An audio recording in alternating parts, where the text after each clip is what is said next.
ثم ظاهرة الإسلاموفوبيا هذه تبرز لما يتعلق أو التوظيف الإعلامي والسياسي لما تكون فيه يعني مواسيم واستحقاقات انتخابية، وهذا شيء مؤسف.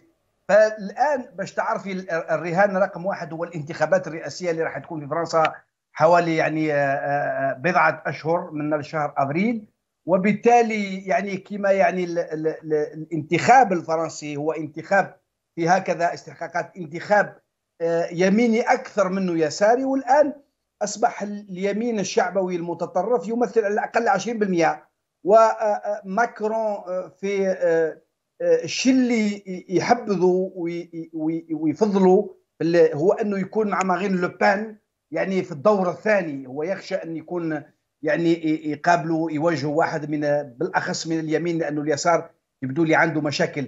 أعتقد أنه الرهان رقم واحد هو من إعطاء هذا النقاش حول يعني الإسلام وحول الهجرة هو يعني رهان انتخابي، رهان سياسي بالأساس.